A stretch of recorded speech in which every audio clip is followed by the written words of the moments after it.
So here we go with Black Angel. Humanity, through its irresponsible behavior, has exhausted the natural resources of Earth, making it almost uninhabitable. In a burst of lucidity, pressed by the irreversible degradation of the planet, the great nations are forced to put aside their differences and share their knowledge in order to create the most vast spacecraft ever constructed. Thus, the Black Angel project is launched. The Black Angel, the first intergalactic frigate in history, must transport the genetic heritage of humanity beyond known worlds over a journey that is likely to last several thousand years. Her crew will be composed of only robots because no nation is willing to trust creation of an AI, artificial intelligence, that will control this crew to any other nation. A compromise is found. The Black Angel will be co-managed by several AIs, and the utility of each decision will be evaluated in VP, the validation process. At the completion of this long and perilous voyage, when a new inhabitable planet has been reached, the AI that has earned the most VP will be entrusted with reawakening humanity and overseeing its new start. All the reports are in agreement. The Black Angel is approaching Spez, a planet that meets all the requirements for future development of the human race. Take advantage of our approach to maintain the good relations you have, gradually woven over the benevolent alien species populating the galaxy, and watch out for the dreaded ravagers, who would do anything to prevent you from reaching Spez. And I gotta be honest, every time I see ravagers, I'm probably gonna call them reavers, just out of habit, so keep that in mind. All right, so what is it you guys are actually looking at here on Black Angel? So we're going to start over here with the space board. We also have the Black Angel board, and then our player tableaus out here, as well as a whole bunch of host of things off board. So starting over on the space board, we have hexes with the Malurian planets, the orange spaces out here. Then there are hexes with the Soth ships, the TSOTH, or the green spaces, like so. Then we have the Zavit station, which are the gray, kind of bluish little ships right there. There are asteroid fields out here as well, there. And there are hexes with Ravager ships with these little icons on them, as you can see there. Then there is Spez. That is the actual planet, but that guy down there in the corner right there is actually where we're trying to go. And this board is going to work as a conveyor, so the Black Angel actually doesn't move. It will stay there. The board will conveyor around it, okay?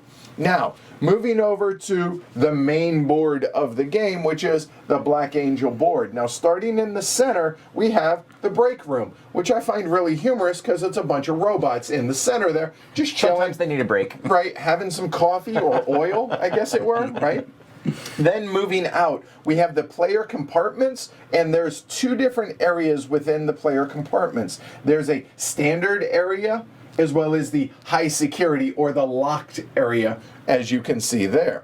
Then there are workstations. The workstations are where our actual robots are, and those will correspond to the different areas that have the various colored dice in them. Then the dice supply areas, as you can see with the aforementioned colored dice in them. Then there are 6 action spaces. So 1, 2, 3, 4, 5, 6. You know this because they're numbered, 1, 2, etc., etc. Then there are the locations for Ravager cards. Now these already came seeded based on a couple of things that we actually pre-seeded the board, randomly put these out. Then there are spaces, and they're going to be a little bit tight. If you're not watching at 1080p 60, I would recommend you doing so, but there are 2 spaces for each of the action spaces for damage cubes. If you see a Ravager card, odds are there's going to be a damage cube in that location. There are 2 different types of damage locations. There's numbered, very small, but numbered 1 and 2 on them. So the first damage cube will go on the 1, the second will go on the 2, etc., etc. Ravager card, damage or debris cube, and same over here as well. Then there are spaces for the advanced technology tiles down here and the supply for those advanced technology tiles. Then there are regular technology tile display, and of course the victory point track, round the outside, round the outside. So that's basically what you're looking at on the two main boards here. Now, off board, we have a whole host of various things. So we have the replacement technology tiles for the technology track, the advanced technology tiles for the advanced technology track. We have our supply of robots that are not in the break room or out here on our board or into the various areas for our robots to go out here for the dice selection. There's a supply of ships, of debris or damage. I'll probably use those two terms interchangeably. They mean the red cubes. And these little gem-looking things are resources. All right. Then we have a deck of Ravager cards and then the 3 colors of mission cards. And technically these are green, orange, and gray. We're probably going to call them green, yellow, and blue just out of habit. Okay? Yep. All right. Now, moving over here to our player tableau, we have a host of information over here as well. So at the very top, we have the storage areas for resources, debris, and ships. Then we have our technology grid here, which is a 3x3 grid, as you can see, with a couple of starter in our player color, our starter technology tiles, and you'll notice that some of these spaces are outlined a little bit thicker. These are quote-unquote randomly put out here, or, you know, we chose where those were going to go. Then there are the colored arrow spaces at the bottom as well as on the left side, which is where we're going to inject new technology tiles in either of the two directions. There are little black arrows here, which are where the advanced technology tiles are going to come into our boards here. Then we have spaces for ejected advanced technology tiles. So as we eject or push through on conveyors, the black tiles that may come out here, we're going to go put them over here, and that's going to be available for in-game scoring bonus stuff. And then where these arrows are, as well as over here, let me do this in 2 different ways. The left side and the bottom side of our player boards are going to be locations where we can actually play face-down mission cards to activate various tiles, either in columns or rows, or play Ravager cards to our tableau to activate all the tiles in a column or row.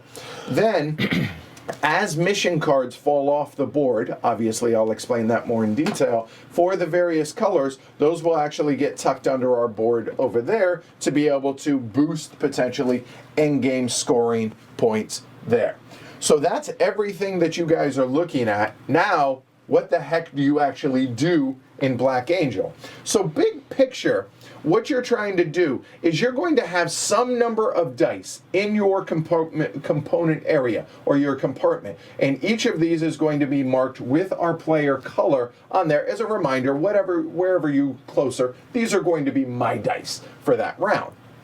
So you're going to have some number of dice, starting with 3, to roll and to play one of those available dice to carry out one of those 6 actions on your turn. And those are going to be based upon the die that you used, based upon the color of the action matches the color of the die. So the yellow actions can go to the yellow spaces, the gray or blue, etc., etc. By doing so, you're going to do various things, helping yourself score victory points until the game ends one of 2 ways. Either the Black Angel arrives at Spez, or essentially the Ravagers destroy the Black Angel and they kind of win when the deck runs out, but we still determine a winner. So kind of a Pyrrhic victory in that regard. And then whoever has the most points in either case will win the game. Now, Black Angel is going to be played over an indeterminate number of rounds in which each player, in clockwise order, using our handy-dandy little first player marker, because otherwise it's just a blue planet, which this is much more interesting to me. And it shows up better on the it does. table. Exactly. So in clockwise order, the start player will never move. So what we're going to do is in turn order. Now I say clockwise order, but all of the player aids have these little player number on this. But to make it easy for everybody at home and for streaming, we didn't quite randomize it. We decided that Ken's going to go first and we're going to go in clockwise order. So in clockwise order, every player gets one turn.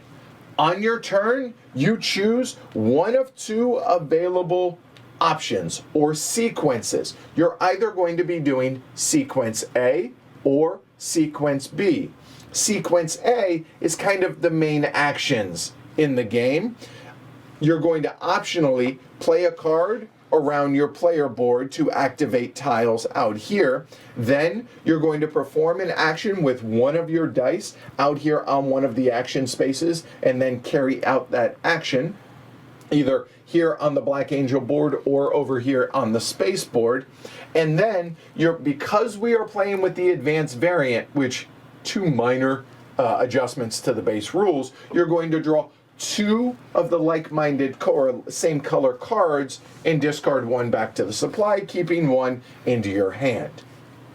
So that is going to be sequence A in a nutshell. Sequence B is kind of a reset or cleanup that you're going to do, because as you use these dice, they're going to go into these receptacles. You're going to eventually run out of dice. Mm-hmm. And when you choose to do sequence B, it can be before you run out of dice if you wish. You're going to gather all of your dice as represented by how many robots you have in the three different colors. You're going to gather them, you're going to roll them, you're going to place them back out here. Then you're going to reset your board, clearing off any cards on the bottom or left side, as well as any debris cubes that are out here. And then we collectively are going to advance the Black Angel towards Spez, which literally conveyor this over, and there may be mission cards that fall off, the board will slide, we'll resolve those mission cards, etc., etc.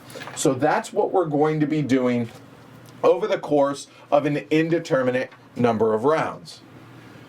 Okay, so now let's get into the details of how you actually play. So, sequence A, which is the heart of the game. And I'm going to go ahead and kind of just put this right here as a reminder and kind of point at what we're going to be doing. So in sequence A, here, optionally, you can play a card around your player board. So let's take a look at our player board. You're going to play a single mission card or a ravager card, and everybody starts with one of each color mission card and one ravager card. What there is on the other side of these cards does not matter for this optional thing. You're basically going to be discarding this card, never using whatever's on the face part of this card. Instead, you're going to go ahead and play it to your tableau, either as a row or as a column, to go ahead and activate any and all tiles that you wish of that color in that column or row. Easy enough. Right? That makes sense? Yep. If, however, you play a Ravager card from your hand, and for instance, it may be something like this. Normally, if you were to play a yellow card here, you're only going to activate the yellow tile, whereas a Ravager card allows you to activate every tile in that, okay? Yep. All right? Now, it's one card per slot being either row or column, until you clear or reset your player board in sequence B when you discard all the cards that you've played to your tableau, and once you do so, back to the supply, then you'll be able to then reuse those locations. Now, I could do something like that, I could do something like that, I can only do one of these per action. However, once these are taken, now my only spaces available are those three until I do sequence B. Does that make sense? Yep. And we'll go over the details of all of those later on, but that's the mechanism of what happens. Yep. Okay, so that is the optional first thing that you can do. The second thing is perform an action with a die on either of the two boards. This is the meat of the game now. So you're going to choose one of your three dice here to do one of these 6 actions on the board, or possibly an action out here on the space board, okay? So, first off, choose a die, okay?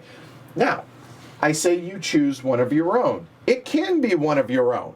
It can be face value of what that die is. Now, each of these dice have pip values from 0, which are the stars, ranging up to 3. Okay, so it's 1, 2, 3, and 0 on each die. If it's yours, and I want to stress, if it's your die that you're using, you can, if you wish, flip it to the opposite side to be able to make use of a higher pip value. They're always a 2 difference on the opposite side. So if Jess on her turn wanted to flip this 1 to the opposite side, that's going to be a 3. Okay? Yep. Now, obviously, you would never flip from a 3 to a 1 or 2 to a 0. You'd never want to go down. There's no reasonable reason you would do so. Yeah, I mean, even if you needed to use like exactly one amount, right, you can use less than what's on them. Yeah. So to flip from that to the opposite side of doing so, to do so, you have to come over to your player board and discard one of your debris that is in your supply. Now, I do want to stress this. As the game goes along, you may be placing debris cubes onto tiles. They are not available to you. Only the things that are in your supply here, and also technically the break room is also in supply. These are unavailable. So the order of operation will go from breaking out from here to supply, whereas these will come either onto the various tiles or directly into your supply. So taking it from your supply here, discarding it into there, then I can flip that to a 2 pip value higher. Does that make sense? Yep. If it's your own die, you might be asking yourself, ooh, what do you mean? What other options do I have? Well, if you wish, even if you have dice available to you, you can always choose an opponent's die if you wish, with one exception. If they have locked one of their die on these lock spaces, and we'll go through the process of doing that in a little bit, but if that die is locked, you cannot choose that. They have locked it for them and them only to use. Only the ones that are in their main area are available to be used. But I could look over here and say, hey, Ariel's 3 pip value die is better than my 2. I might want that die. To be able to do that, again, it cannot be locked. I pay that player 1 resource, and I should point out that all resources are just these little gems. So I would take that gem, I would pay that to the player, which it would go into his supply, and then I would happily take that die and then immediately use it to carry out one of the available actions. One of the 2 that are available here on the main board, or possibly if there's any available actions out here on the other board, on the space board. Does that make sense? Yep. So, claim a die and choose a die.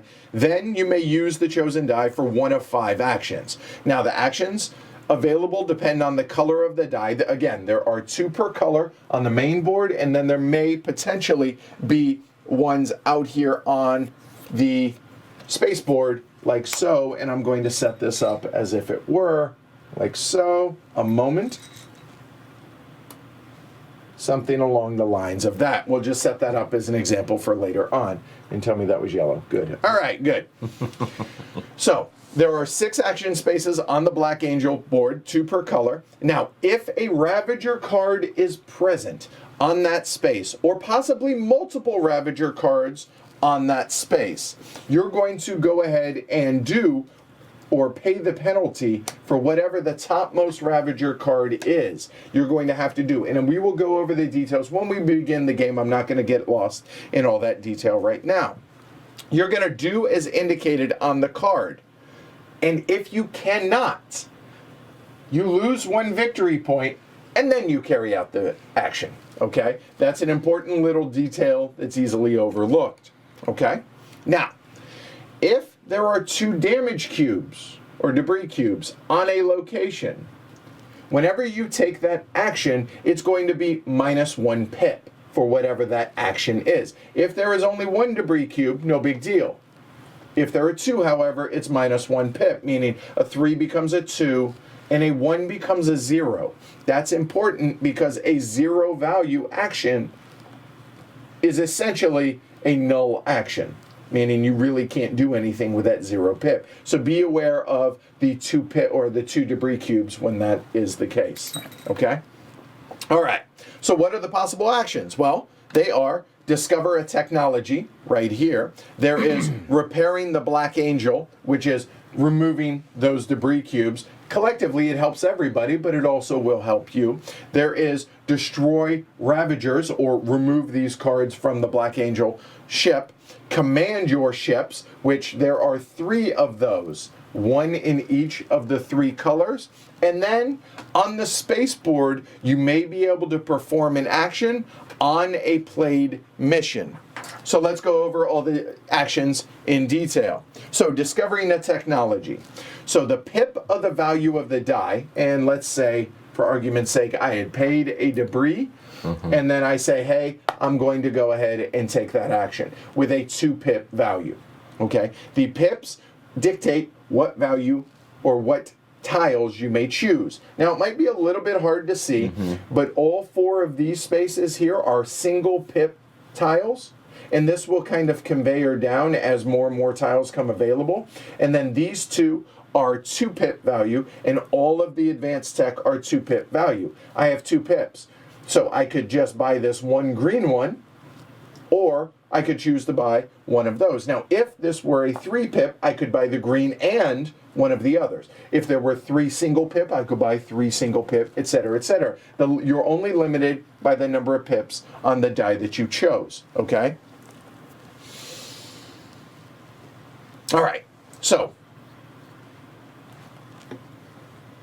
you are allowed multiples of the same tech as well. I do want to point that out, okay?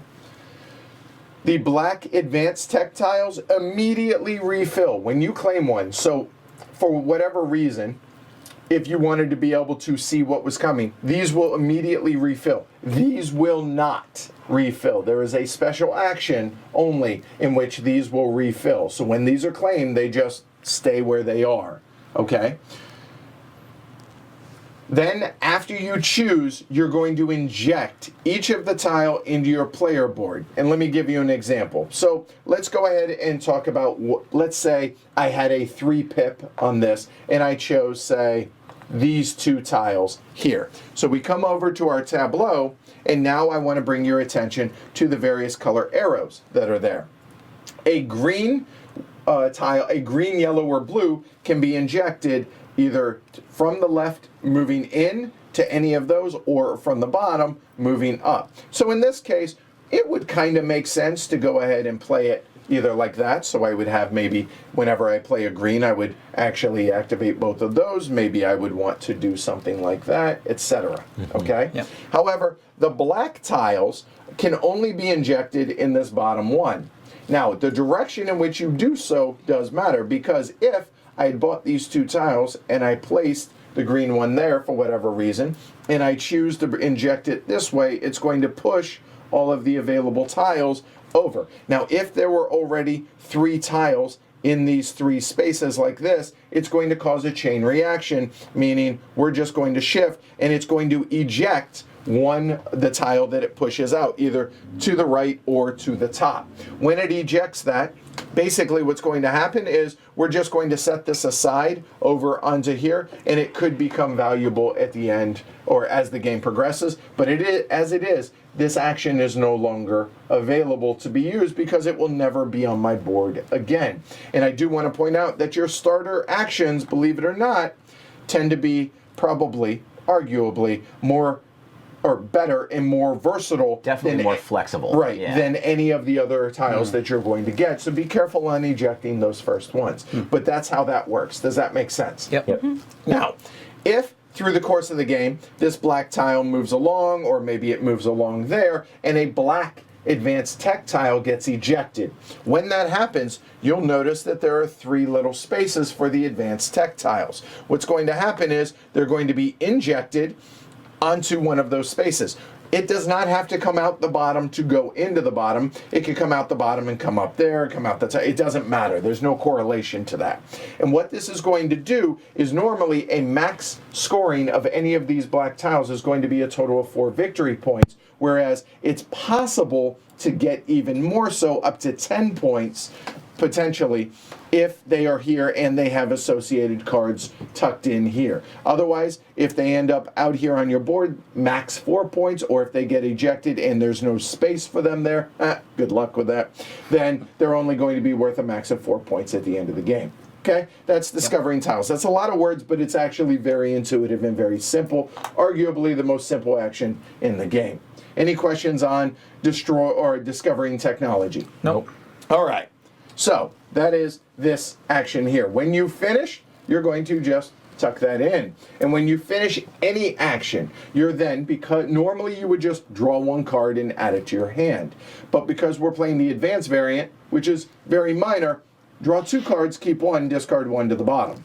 Easy enough. The other, and now is as good a time as any, is to go ahead and talk about the other part of the advanced rules, which are the backside of these tiles.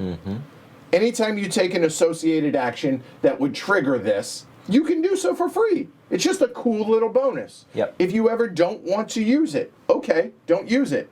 Flip it over, and now it's just a regular tactile like it would be without the advanced variant. Those are the 2 changes to the advanced variant. Draw 2 cards instead of 1, keep 1, and get the cool little bonus. The end. All right, cool. We've covered that. All right, good. We'll move on. So that is discover technology. Moving on to the second action, which is repairing the Black Angel. So you'll notice that repairing the Black Angel is a blue action, so maybe I use my blue die. And again, we're going to take one action and go around the table, take another action, go around, etc., etc. Repairing the Black Angel. The number of pips or activations means you can claim 1 debris cube from action spaces or dice. Okay. Well, where are there debris cubes? There happens to be a debris cube there, but it doesn't have to come from there. There's also one here. There may be debris cubes placed on some of these dice from overflow. If that happens, you can also claim those. So I have 2 pips. I could claim, say, that one, and then maybe I choose this one as well. So when I claim them, we're going to come over back to our tableau, and I have 2 options when I do so. If there are spaces available on my tiles, I can then go ahead and place these on there and immediately do the bonus action what it is. Hey, that's kind of cool. So for instance, if I chose those 2, obviously if there were debris cubes on there already, I could not do that. When I do so, get 1 resource or get a debris cube from the supply. Okay, easy enough. Those would go immediately into there. This is get a robot or place a robot out onto where any of the dice receptacles to be able to get more bonus dice. Nice. This is get a ship or move a ship. So easy enough from the supply. Okay? You would immediately activate those. If there were no space, or for whatever reason you chose not to do that, you could then instead just go ahead and place them up there into your supply.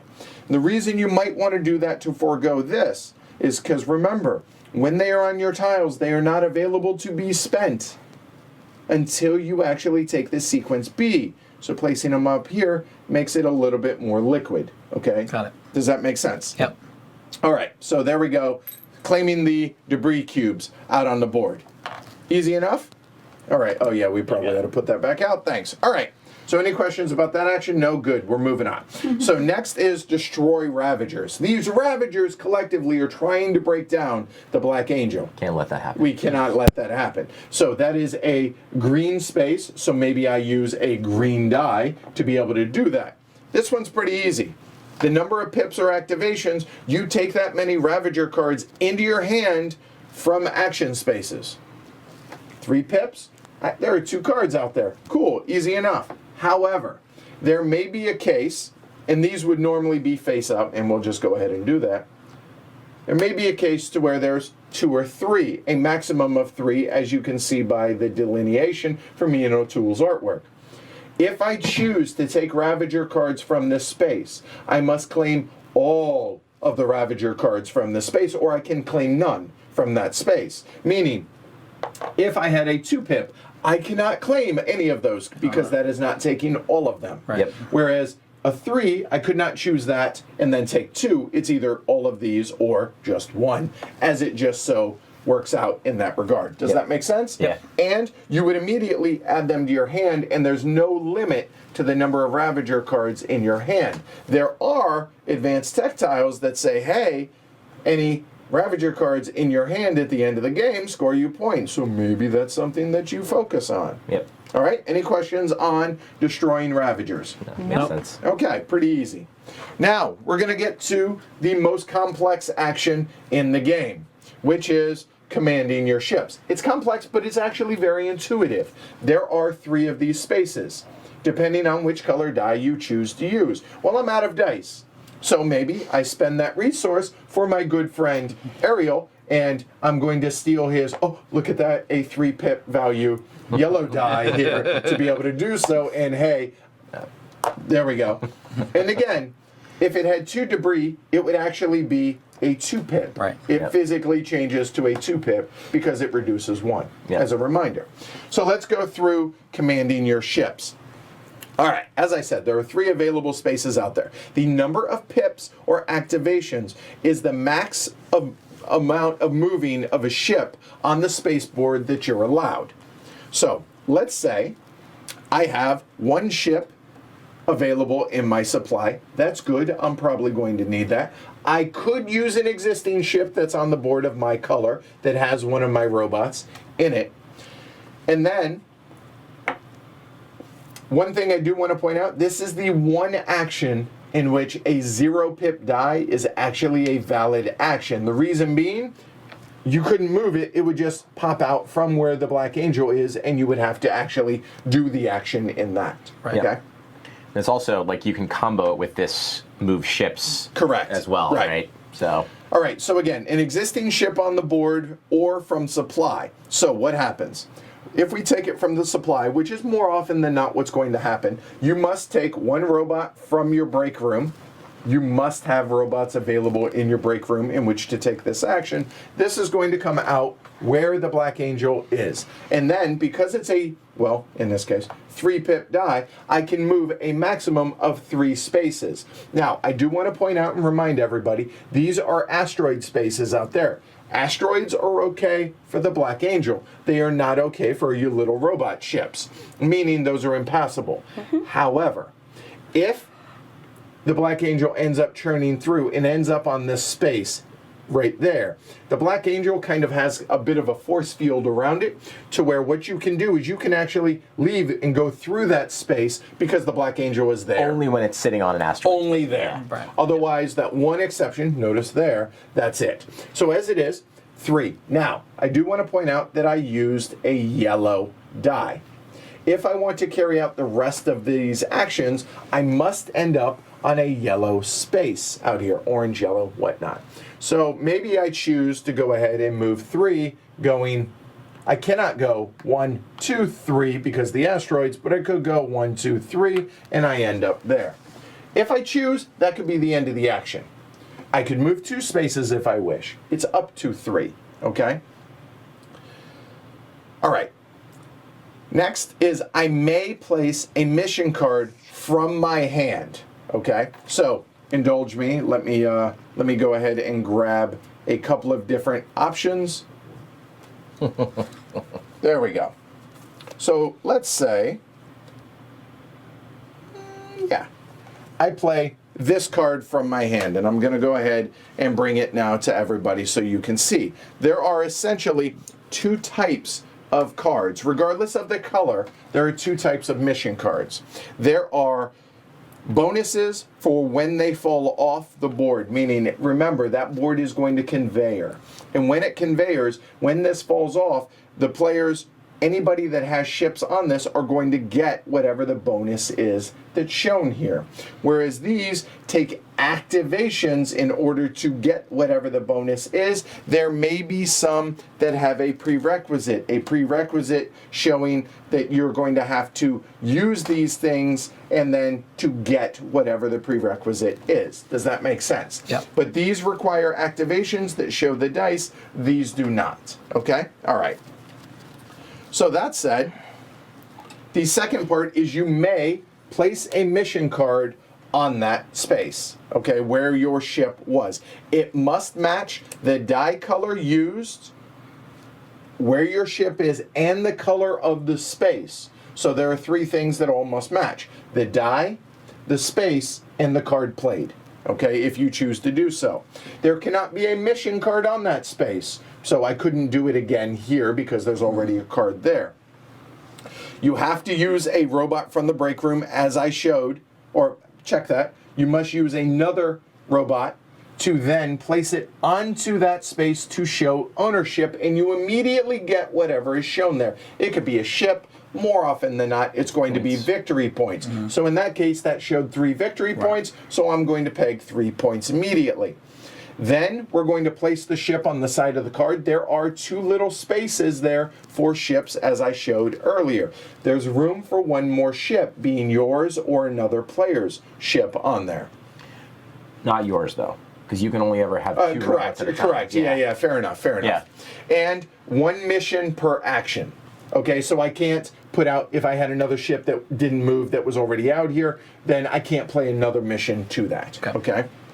Then ravagers will appear. So we look at every surrounding hex on that space board and look, are there any ravager symbols visible?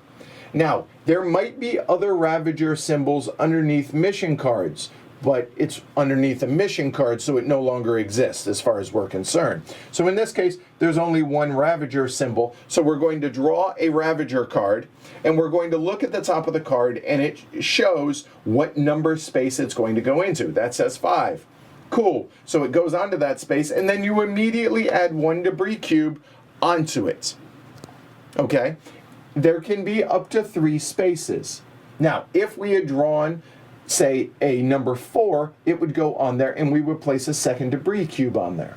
If we place a 3rd one on there, after that, it then will go on top one of the dice. The reason that matters is if, when we get to the reset or sequence B, if you claim that die, you're going to lose 1 victory point for claiming that die with a debris cube on it. But again, this action, somebody might take it before you have to do so, so on and so forth. Okay?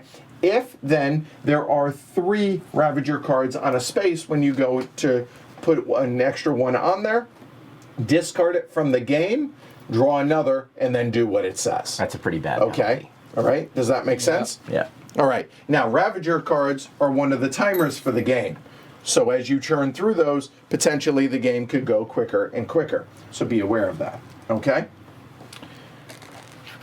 All right. So after you have done that with the, once the Ravagers have appeared, then whatever is shown in the top left corner for technology tiles, now these will refill. So there's going to be 1 or 2 technology tiles shown on that, and you're going to place them out here in the order shown top to bottom. This technology or this mission card happens to show just 1 yellow technology tile. So we're going to slide this down 1, and we're going to place the yellow right there. If it showed 2 in another color were below it, say a green one, we would then shift this down 1 more, we would place a green, so it will have added 2, and that's the only time these will refill. Does that make sense? Yep. All right. And then if it pushes a technology off, it just goes away, it's out of the game. Yeah. There we go. Those are all of the available actions on the board. The only other available action to players is if they choose not to take one of these 6 actions, and instead they choose to activate where they have a robot on a mission card. Now, I say where they have a robot. If, like George Jetson, he decides to fly off and go do things somewhere else, that's okay. I still have a robot on that card, meaning I can then activate that card with one of my dice. The number of pips shows the number of activations in which you can do on that card. So in this case, I believe it's spend 1 ship and discard 1 card, and for every activation that you do, you score 3 points. Right. So in other words, depending on if I If used a 3 if you have value. 3 ships and 3 non-Ravager cards, Right. you can get 9 points with a 3. Exactly. Yeah. Okay, but if it were only a 1 pip, I could only do that 1 time. And then immediately this will go back in. And after any of the actions, any of the 7 actions that you choose, the die will go back in here. And then what do you do at the end of each of your turns? You take 2 of the cards, keep 1, discard down. You are allowed at the end of your turn a max of 5 cards that are not Ravager cards, i.e. mission cards. If you have more, you have to discard down at the end of your turn. So those are all of the available actions in Black Angel, okay? Are there any questions whatsoever about any of those actions? If someone else takes that action, is there a benefit to the player that it belongs Good call, to? there is. If, for instance, and if you would, here, let's say we're going to steal your ship for a moment. Let's say Ariel comes over and George Jetson's onto my card, and he activates it with one of his dice. Let's say that die were there. He comes over and let's say he throws a 3 on there. He's going to score, do his thing. At that point, I then get to piggyback, because I own the card, a 1 pip value action on whatever that card can do, because, hey, it's my card, and you came over and benefited off of it, so I get to use it. Yeah. All right? Any questions on that? Nope. All right, awesome. So that will come back up here. I will reset that. And by the way, these satisfyingly fit perfectly Yep, they're Oh, really it's into nice. these magical. That's Putting awesome. the It really robots in. feels good. I'm not gonna It's lie. good. Yeah. So that's sequence A. I know that's a lot of words and a whole lot going on. And I'm trying to talk at a reasonable pace to make sure that all this sinks in. And it sounds like a lot. But as you're going to see, it actually flows really pretty well. well. Yep. Now that's only sequence A. We still have to go through sequence B, but sequence B is going to be used far fewer times, and it's also a whole lot easier. Yep. So let's go ahead and talk about sequence B. First and foremost, you get to re-roll your dice. But you might be asking yourself, well, hey, Edward, you have no dice. You are correct. I have no dice. However, we're going to look into all 3 of these spaces out here. How many robots do I have? I only have 1 of each, which means I get to claim, and it does not matter the pip value. It does matter if there's a debris cube on it, because you're going to lose a point. Don't choose that one if you have a choice. But you might be asking yourself, how do you get more robots into that space? Well, I'm glad you asked. This action right here says it allows you to take 1 robot from the out-of-game supply and put it into the break room. From the I'm sorry. from the break room back and up. into the. This one allows you to go from out of the game into the break room like that. Or the other action says to go, go from the break room into one of those 3 colors to then be able to claim additional dice. More dice, more actions, more chances for people to steal your dice. But pay your resources. Not quite steal. Purchase. Fair point. Purchase. Yes. So now you get to re-roll your dice. After you've claimed your dice, so in this case I only have 1 of each. So here we go. We're going to roll my dice. And there are valid reasons for high and low value. Low value, people don't want to steal your stuff. Yeah.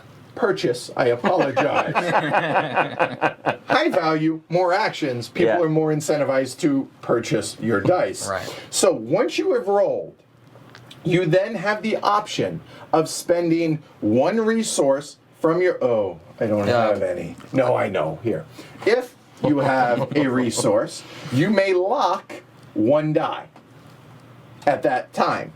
So in this case, obviously, there's not a whole lot of reason to lock a 0. I don't think anyone's going to steal it. I may want to do so. If so, I discard that resource out, and I can lock that die. Nobody can take it. So that's re-rolling your dice.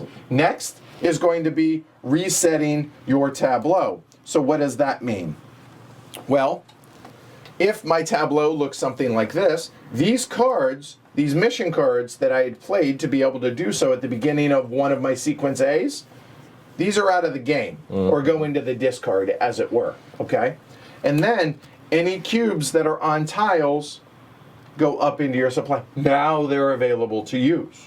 So that's resetting your player board, okay? And then last, we're going to advance the Black Angel, okay? So now I want to bring your attention. There are mission cards on this, and this will always conveyor towards the main ship here, or the ship board. So what's going to happen first and foremost is these cards are going to activate if there are any activations to do so. This one is it costs an activation to do it, so this is just going to come off. So what happens in this case? If that were there, these 2 robots are not going to go back into here, they're going to go back into there. this ship is going to go back into there.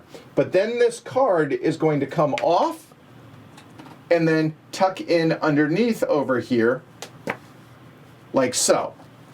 And that is how you're going to boost any black tiles that end up over there, because normally this would only score 4 points. Now it has a possibility, or a max of 4. Now it has a possibility of scoring a max of 6. And you can keep adding more cards as they fall off, kind of like what's about to happen. Because now, if my ship, and indulge me, let's say J-Rex has one out here like so, for every robot that is on there, you're going to be able to get the left or the right side benefit for whatever that is. It just so happens both of those benefits are 3 ships. So, if I did not have that there, I'm still getting 3 ships, and Jess is getting 3 ships. But if I do have 2 robots on there, I'm getting 6 ships, and Jess is getting an additional 3 ships. So she's not taking from me. We're symbiotically doing that mission. Okay? So, this is a small detail. Sometimes these are different. Right. Yes. I'm curious. I think the way it works is whatever's on the left-hand side, the owner gets, and whatever's on the right-hand side, whoever has ships gets. There we go. I think that's how it works. Okay. All right. Easy enough. Does that make sense? Yep. Yeah. Okay, good. Then all of these are going to go back into their various supplies, and then the card, just like the other, will come back, and that will tuck. Now I can score a maximum of 8 on that, meaning if I have any blue tiles out here, etc., etc. Last but not least, this is going to come off the board. It's going to flip over. It's going to go over yonder, and it's going to slide on down.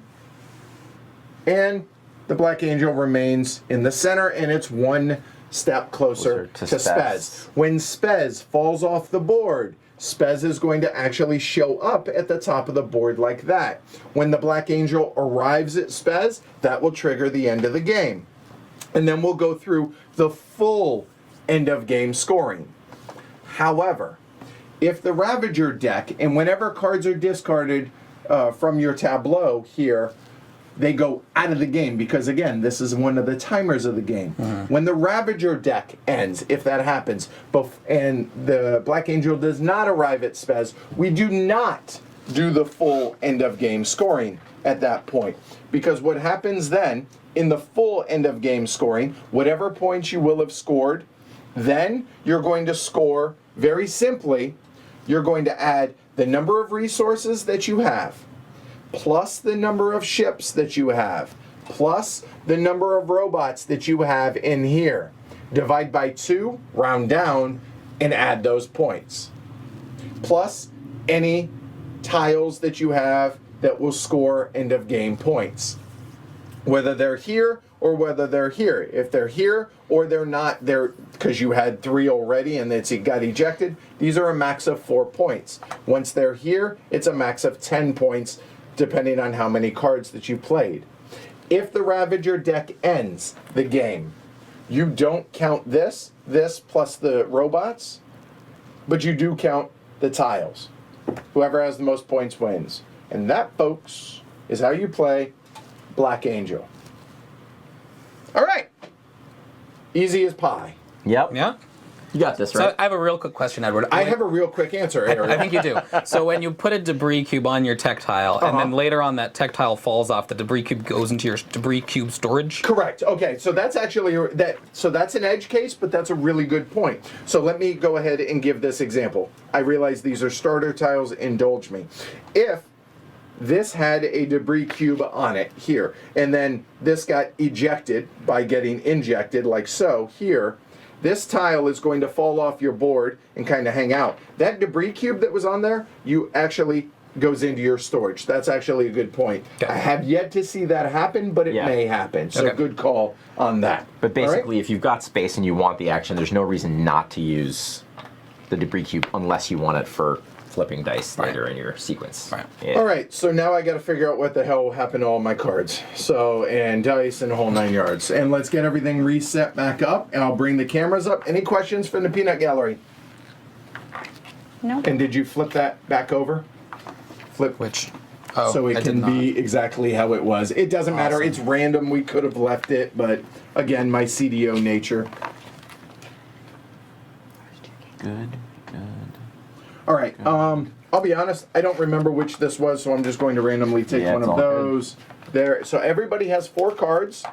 Everyone starts with 1 ship, 1 resource, and 1 debris cube. Okay. However, And then you based guys on that are player not first count, player, first yeah. player gets nothing bonus. The second player gets a second debris cube. The third player, flip that player aid if you will. Thank you. The third player gets a debris cube and after they roll can go ahead and lock 1 die. And then the fourth player gets everything. They get an extra debris cube, an extra resource, and to lock a die. So that's why Ariel has 2 and 2 and he gets the lock a die. Okay? So I think we are all set up. I should have 5 out here. That all looks good. All right. So now, well, go ahead and roll your dice. Jess gets to lock a dice. She too, does. So yeah. everybody go ahead and here, and then I'll bring everything up. So there. And then Jess, after she rolls, can lock a die, and Ariel can lock a die for free as well. Whew.